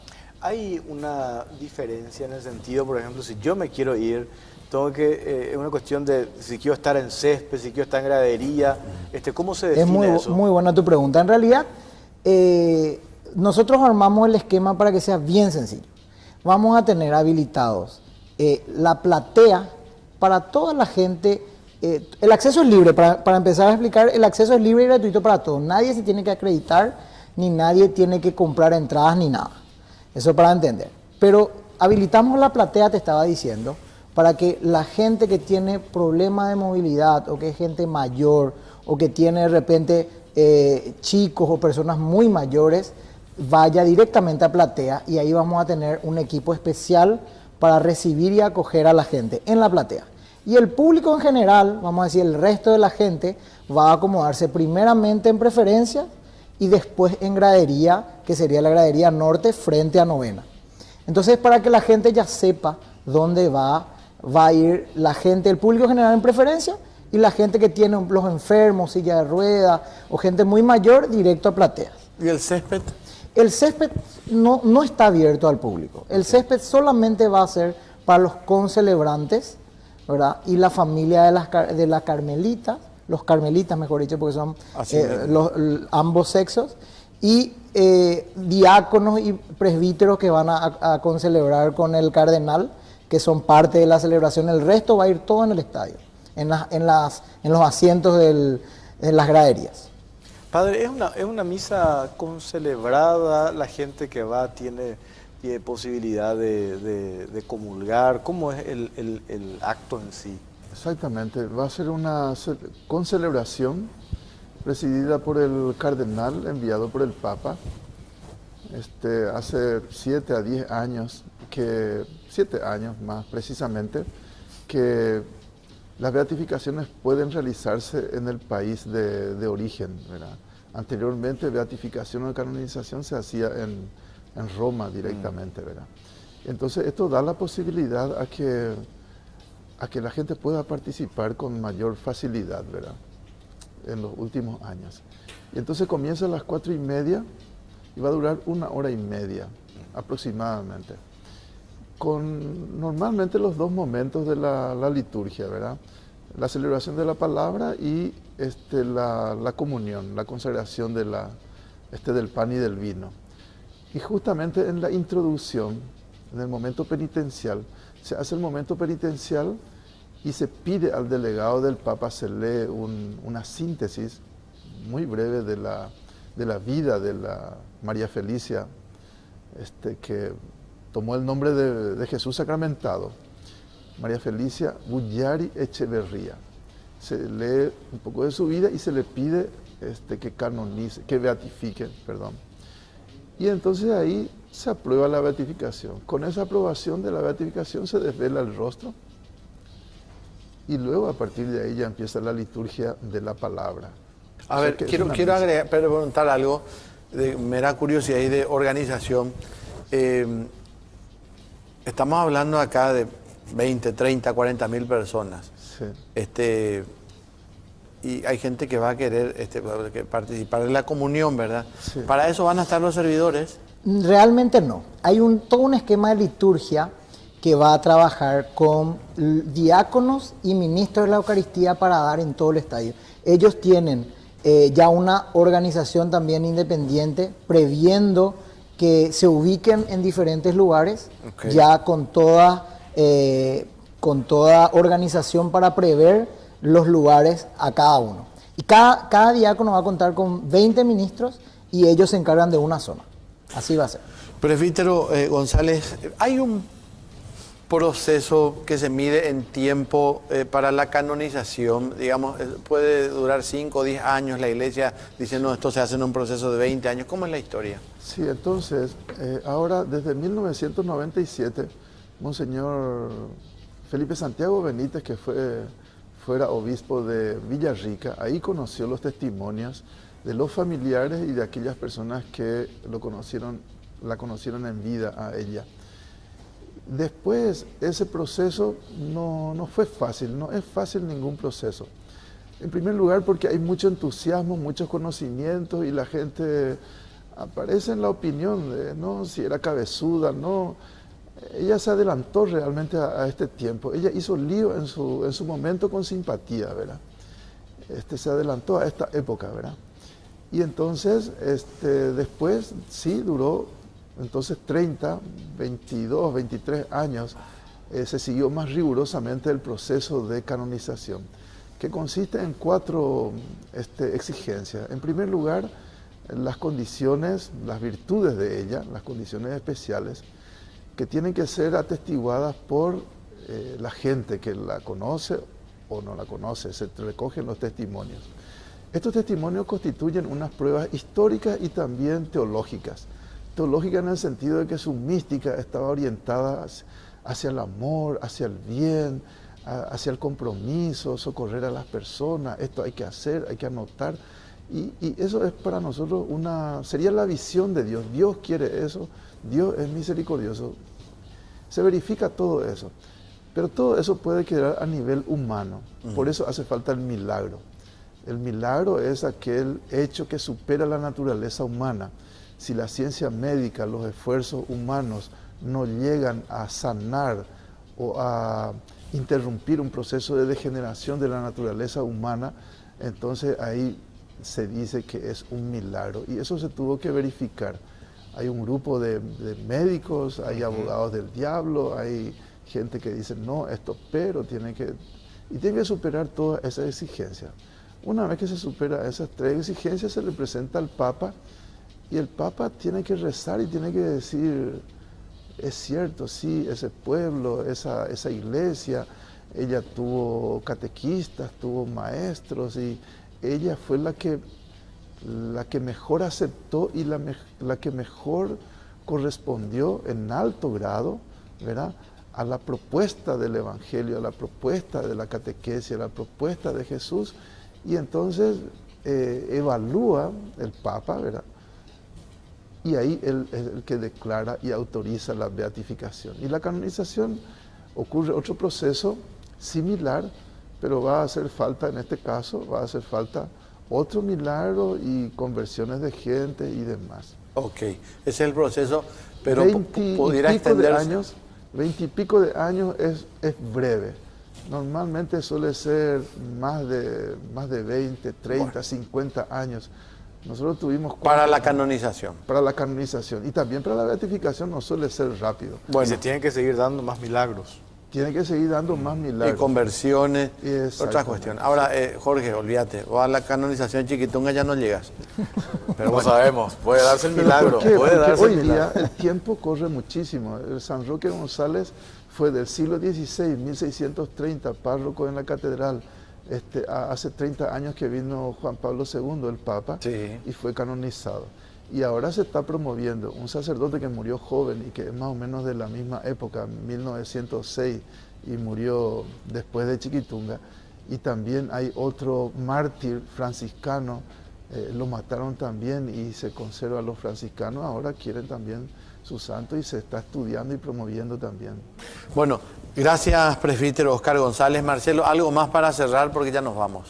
Bueno, realmente, Clary, agradecerles a ustedes primero por el espacio y decirle a la gente también no católica o a la gente que de repente está un poco alejada de la iglesia, que este es un momento para acercarnos, es un momento para vivir una fiesta que todos creemos que va a ser algo histórico y que la gente se acerque con mucha energía, con mucha paciencia también, porque podemos tener fallas como todos, pero creemos que va a ser algo que le vamos a poder contar a nuestros hijos y a nuestros nietos también. Sábado 23, la nueva olla, los portones se abren a las 13 horas. 13 horas. Gracias, Marcelo. Por fin voy a tener una razón para entrar en la olla, Sí. en la nueva olla. Doble sorpresa para vos ese día, entonces. Presentamos. Presbítero, muchas gracias, muy Gracias a amable. ustedes. Nos vamos, Clary. Nos vamos. Nos reencontramos, si Dios quiere, el próximo domingo. En instantes viene Salvador Ícaro, ¿verdad? Con toda la información deportiva. Buenas noches.